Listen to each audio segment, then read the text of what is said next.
Enoque, o mistério do homem que entrou no céu sem morrer. E viveu Adão 130 anos, gerou um filho à sua semelhança, conforme a sua imagem, e chamou o seu nome Sete.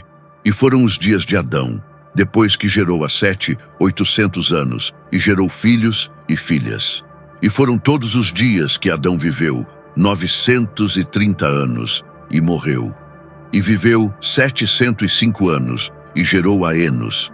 E viveu Sete, depois que gerou a Enos, 807 anos, e gerou filhos e filhas. E foram todos os dias de Sete 912 anos, e morreu. E viveu Enos 90 anos, e gerou a Cainã. E foram todos os dias de Enos 905 anos, e morreu. Escute o som monótono e implacável deste tambor fúnebre que ecoa pelas páginas sagradas de Gênesis. A morte é a única certeza absoluta que a humanidade carregava desde a expulsão do jardim. O pecado entrou no mundo, e com o pecado, a morte. Não importava a força, a riqueza ou a sabedoria acumulada durante 9 séculos de vida. O fim era sempre o mesmo pó frio e o silêncio da sepultura. A biologia cumpria seu ciclo cruel, e a terra reclamava o que era dela. Ninguém escapava. Reis e servos, sábios e tolos, todos marchavam em uma fila interminável em direção ao abismo do esquecimento. A sentença divina parecia inquebrável e absoluta sobre a raça humana.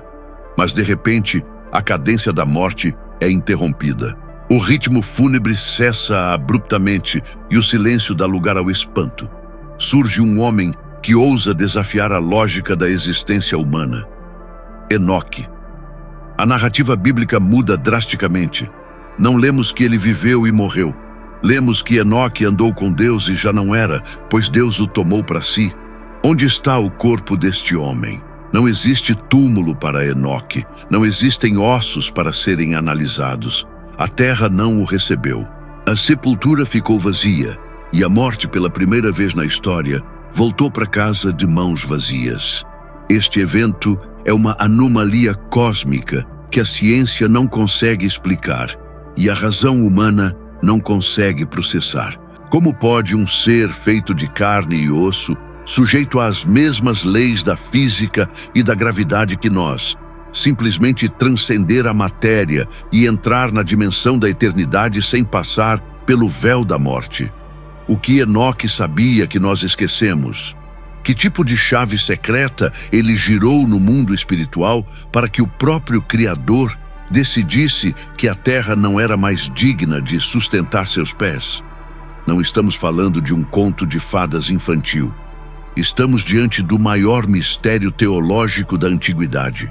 O desaparecimento de Enoque não foi um acidente ou um acaso. Foi um protocolo de eternidade que foi ativado por uma qualidade de fé e intimidade que raramente foi vista novamente na face da terra.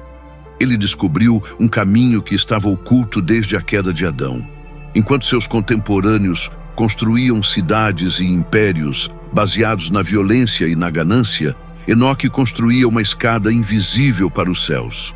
Ele não apenas acreditava em Deus, ele respirava a presença de Deus até que a atmosfera do céu se tornasse mais real para ele do que o ar que enchia seus pulmões. Prepare o seu espírito. O que vamos investigar agora não é apenas uma biografia antiga. Vamos abrir os selos deste mistério sagrado.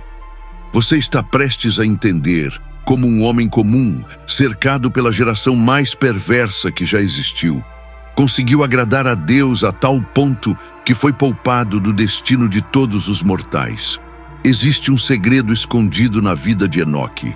Um segredo sobre como viver acima da mediocridade espiritual e como acessar dimensões de intimidade que transformam a própria realidade ao nosso redor.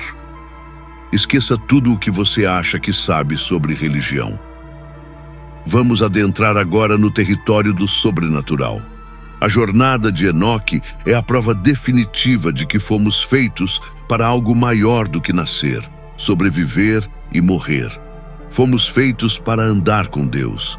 E quem anda com Deus não conhece limites. Para compreender a magnitude do milagre que aconteceu com Enoque, é preciso, primeiro, descer ao abismo da realidade em que ele vivia. Muitos cometem o erro de imaginar este patriarca caminhando em campos verdejantes e silenciosos, longe de qualquer perturbação, como se vivesse em um mosteiro isolado no topo de uma montanha intocada. Nada poderia estar mais longe da verdade histórica e espiritual. Enoque floresceu no centro de uma das eras mais sombrias e violentas da experiência humana. Ele viveu nos dias que antecederam o dilúvio, um tempo onde a maldade do homem se multiplicava sobre a terra de forma cancerígena e contínua. Não era um tempo de ignorância primitiva, mas de uma civilização avançada e perversa que havia decidido conscientemente virar as costas para o Criador. Imagine o cenário. A linhagem de Caim estava no auge de seu poder e arrogância. As cidades estavam sendo erguidas não para a glória de Deus, mas como monumentos ao orgulho humano. Era a era de Tubal-Caim, o mestre que forjava todo o instrumento cortante de bronze e de ferro. A tecnologia bélica nascia ali. A capacidade de matar com eficiência estava sendo aperfeiçoada. O som que preenchia as ruas não era de louvor, mas o ruído ensurdecedor das forjas de armas e dos gritos de guerra. A violência não era apenas tolerada, ela era celebrada. Lameque, um contemporâneo daquela era, compôs poemas se vangloriando de ter matado um jovem apenas por tê-lo ferido. A vida humana havia perdido o valor sagrado e o sangue corria como água pelas sarjetas daquelas primeiras metrópoles. Neste caldeirão de imoralidade, a corrupção espiritual atingia níveis que mal podemos conceber hoje. Havia uma mistura profana, uma contaminação genética e espiritual que a Bíblia descreve com temor. Os pensamentos dos homens eram continuamente maus. A carne havia corrompido o seu caminho sobre a terra. O ambiente espiritual era denso, sufocante e opressivo. Tentar manter a sanidade mental já seria um desafio hercúleo, quanto mais manter a pureza espiritual. A pressão para se conformar ao sistema era esmagadora. Ser justo naquela geração significava ser um alvo. Significava caminhar na contramão de uma multidão enfurecida que corria para a própria destruição.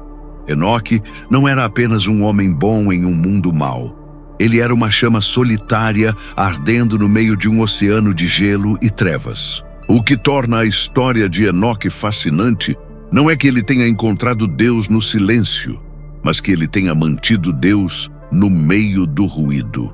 Ele era pai de filhos e filhas. Ele tinha responsabilidades, contas a pagar, família para sustentar e vizinhos para lidar. Ele não se retirou do mundo fisicamente, mas se blindou espiritualmente. Ele olhava para a cultura ao seu redor, com suas inovações, suas festas, seus ídolos e sua luxúria desenfreada, e sentia um enjoo profundo na alma. Ele percebeu que aquele sistema, por mais poderoso e sedutor que parecesse, cheirava à morte. Enquanto todos buscavam poder, fama e prazer momentâneo, Enoque buscou a única coisa que ninguém mais queria: a presença de Deus. Foi neste cenário de total depravação que surgiu o conflito que definiria o destino de sua alma. Ele teve que fazer uma escolha radical. Não havia meio termo. Ou ele seria arrastado pela correnteza da iniquidade de sua geração, ou ele teria que ancorar sua vida em algo que estava fora deste mundo. A decisão de Enoque de andar com Deus não foi um passatempo de fim de semana. Foi um ato de resistência. Foi uma declaração de guerra contra o espírito da sua época. Ele decidiu que a voz de Deus seria mais real para ele do que os gritos de Lameque. Ele decidiu que a aprovação do céu valia mais do que a aceitação da sociedade. Ali, no meio do caos pré-diluviano, um homem começou a sincronizar seu coração com o ritmo da eternidade, criando uma dissonância que o separaria para sempre do destino trágico da humanidade. Precisamos dissecar com urgência a frase que define a existência deste patriarca, pois a tradução simples pode esconder a profundidade abissal do original. A Bíblia diz que Enoque andou com Deus. Em nossa mente moderna e apressada, isso soa como um passeio casual no parque em um fim de tarde. Soa confortável e leve, mas o termo hebraico implicado aqui, halak, sugere algo muito mais intenso e deliberado. Não é um passeio errante sem destino. É um movimento contínuo, rítmico e progressivo em uma direção específica.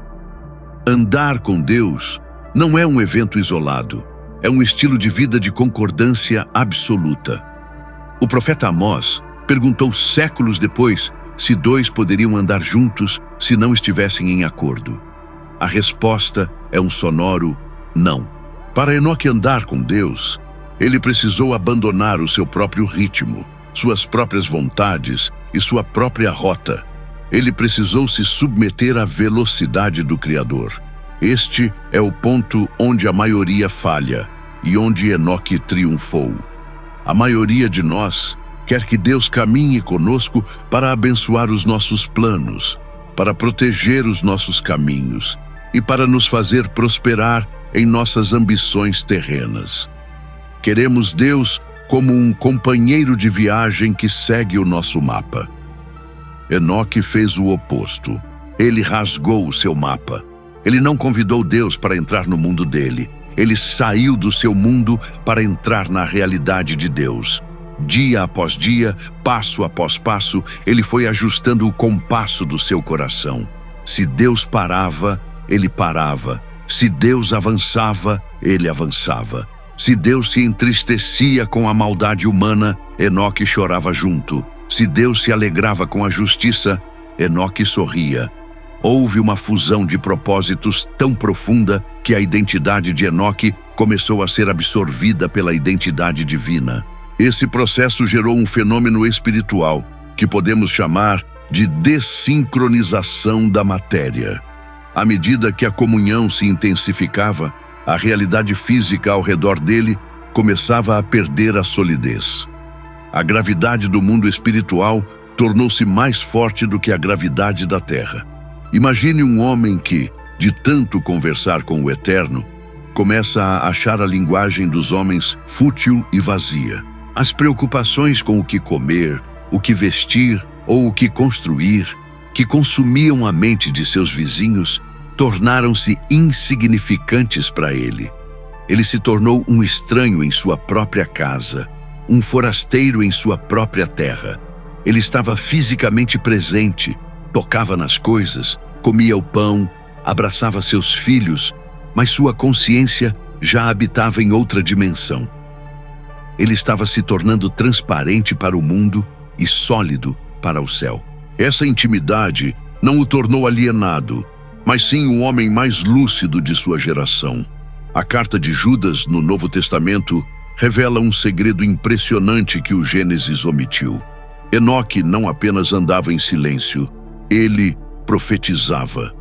Ele viu coisas que aconteceriam milhares de anos no futuro. Ele viu o Senhor vindo com milhares de seus santos para exercer juízo contra os ímpios.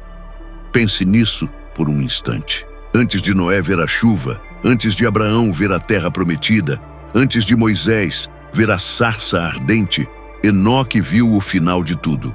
A intimidade com Deus abriu os olhos dele para a eternidade. Ele enxergou o Apocalipse antes mesmo do dilúvio acontecer. Isso prova que quem anda com Deus não está preso ao tempo cronológico. Quem anda com Deus entra no Kairos, o tempo divino, onde o passado, o presente e o futuro se encontram diante do trono.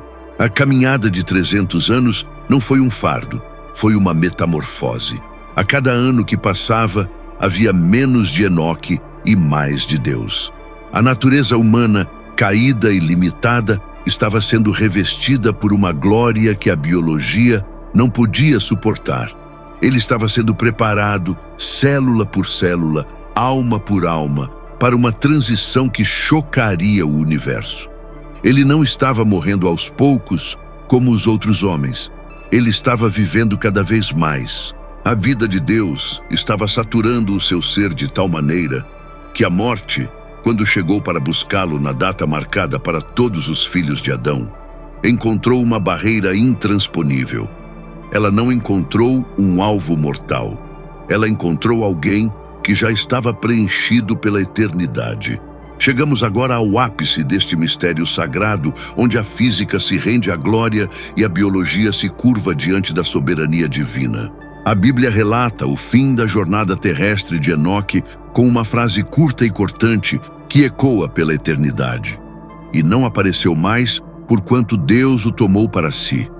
Observe que não há menção de doença, de velhice, de leito de morte ou de despedidas chorosas. Não houve funeral para Enoque. O relato quebra brutalmente o padrão de "e morreu" que dominava o capítulo 5 de Gênesis. O que aconteceu ali não foi um falecimento, mas uma trasladação. O termo grego usado na carta aos Hebreus para descrever este evento sugere uma mudança de lugar, uma transferência de cidadania efetuada em vida. Enoque não foi despido de seu corpo. Ele foi revestido sobre ele. A mortalidade foi tragada pela vida. Imagine a cena com os olhos do espírito. Não houve carruagens de fogo ou redemoinhos violentos, como aconteceu séculos depois com o profeta Elias. A partida de Enoque parece ter sido muito mais sutil e íntima, condizente com a natureza de seu relacionamento silencioso com o Criador. Há uma antiga ilustração rabínica que captura a essência deste momento com perfeição poética. Disse que Enoque costumava caminhar com Deus todos os dias e a cada dia eles iam um pouco mais longe. Até que chegou um dia em que a caminhada foi tão profunda e a conversa tão envolvente que o tempo perdeu o sentido. Ao cair da tarde, Deus olhou para Enoque e disse que, visto que ele já estava muito mais perto da casa de Deus do que da sua própria casa na terra, não valia mais a pena voltar. Então, ele simplesmente entrou. Foi uma continuação natural de uma intimidade que já não cabia mais nas limitações geográficas deste planeta. Existe uma matemática divina impressionante nos números de sua vida. Enoque viveu na Terra 365 anos. Este número não é aleatório. Ele corresponde exatamente a um ciclo solar completo, um ano perfeito. Isso simboliza uma vida de plenitude e totalidade. Enoque não viveu pela metade e não deixou nada inacabado. Sua missão não foi medida pela quantidade de tempo cronológico, pois ele viveu muito menos que seu pai Jarede ou seu filho Matusalém, que ultrapassaram os 900 anos. A vida de Enoque nos ensina que a intensidade da nossa comunhão vale mais do que a extensão dos nossos dias. Ele completou o ciclo. Ele fechou o círculo da perfeição humana em meio a uma geração imperfeita. Ele alcançou o alvo da existência humana, que é glorificar a Deus e gozar de sua presença para sempre. E tendo alcançado o objetivo final, a corrida terminou para ele mais cedo. É crucial entender a distinção teológica entre o que aconteceu com Enoque, Elias e Jesus, pois são vitórias diferentes sobre a morte. Elias foi arrebatado com poder e demonstração de força, representando o poder profético de Deus. Jesus morreu, desceu ao abismo e ressuscitou, vencendo a morte de dentro para fora, rasgando o aguilhão do inferno e garantindo a salvação para todos nós. Mas Enoque representa algo único. Ele representa a igreja que será arrebatada. Ele representa o grupo de fiéis que nos últimos dias estará tão sincronizado com o céu que será poupado da grande tribulação que há de vir sobre a terra. A trasladação de Enoque é um protótipo profético. É a prova histórica de que Deus tem o poder e o precedente legal para retirar os seus eleitos do cenário de julgamento antes que o martelo da justiça caia sobre o mundo. O autor de Hebreus nos dá a chave mestra para este evento sobrenatural ao dizer que Antes da sua trasladação, Enoque alcançou o testemunho de que agradara a Deus. Esta é a senha para o céu. Não foi a sua teologia, não foram os seus sacrifícios rituais, e não foram as suas obras de caridade que abriram as portas da eternidade. Foi o prazer que Deus sentia na companhia dele. Enoque tornou-se o deleite do Senhor em uma terra que só causava desgosto ao coração divino. Deus o tomou para si, não apenas para salvá-lo do mundo, mas porque o desejava por perto. Foi um ato de amor ciumento e soberano. O pai chamou o filho para casa mais cedo, porque a sala do trono parecia o lugar mais adequado para alguém que já carregava a fragrância dos céus em suas vestes diárias. A vida de Enoque não é apenas um registro histórico, isolado nas páginas antigas. Ela é uma profecia viva e um espelho para a nossa própria geração. Há um padrão divino estabelecido em Gênesis que revela a arquitetura dos últimos dias. Observe com atenção que Deus levantou 2 profetas principais antes do julgamento global do dilúvio. O primeiro foi Enoque e o segundo foi Noé. Ambos eram justos, ambos andaram com Deus, mas tiveram destinos completamente diferentes que sinalizam 2 grupos distintos no fim dos tempos. Noé foi guardado através do julgamento. Ele teve que construir a arca, enfrentar as águas, suportar o fechamento da porta e sentir o balançar da tempestade enquanto o mundo perecia.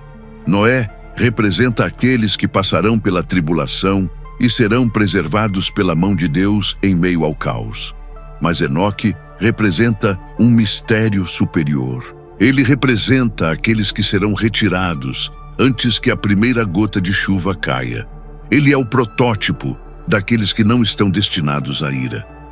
Enquanto Noé preparava madeira e betume, Enoque preparava o próprio espírito. Deus o tirou do cenário antes que o horror do julgamento começasse.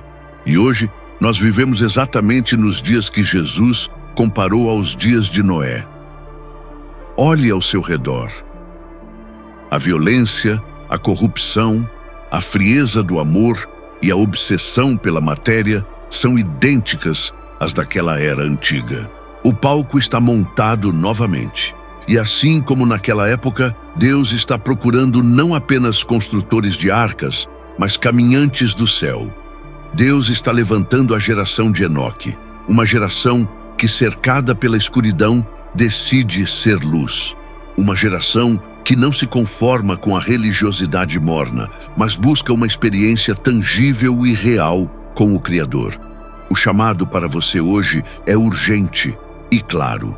O véu do templo se rasgou e o caminho para a intimidade que Enoque tinha está aberto para qualquer um que ouse crer. Você não precisa esperar morrer para conhecer a Deus. A vida eterna não começa no seu funeral. Ela começa no momento em que você decide andar com Ele. O segredo de Enoque não estava em uma técnica mística inalcançável, mas na constância de um coração rendido. Ele provou que é possível viver no mundo sem ser contaminado por ele. Ele provou que um homem pode tocar o coração de Deus a ponto de mudar o seu próprio destino biológico. A pergunta que ecoa nos corredores da eternidade hoje não é se Deus ainda pode fazer isso, mas se existe alguém na Terra com fome suficiente para pagar o preço dessa caminhada. Que a história deste patriarca o desperte do sono espiritual. Que você pare de caminhar segundo o curso deste mundo, segundo as notícias, segundo as crises e segundo o medo. Comece a caminhar no ritmo do céu. Ajuste o seu relógio pelo tempo de Deus. Busque a face dele não pelo que ele pode dar, mas por quem ele é. E talvez, ao aprofundar os seus passos nesta jornada sagrada, você descubra que a morte é apenas uma sombra que não pode tocar aqueles que já estão cheios da luz da vida. Que a sua comunhão seja tão real e tão profunda que quando o fim chegar, não seja um terror, mas apenas um passo final para dentro de uma casa onde você já viveu a vida inteira. Mas a história não termina com a subida de Enoque. Assim que ele foi retirado, o freio moral da humanidade se rompeu completamente. Os céus se fecharam para os homens e o abismo se abriu. O que aconteceu logo após a partida dele envolve a descida de seres que jamais deveriam ter tocado o solo terrestre e o surgimento de uma raça híbrida que aterrorizou a antiguidade. Mas este é um mistério terrível que exige coragem para ser revelado. E é exatamente sobre essa invasão proibida que falaremos em nossa próxima revelação.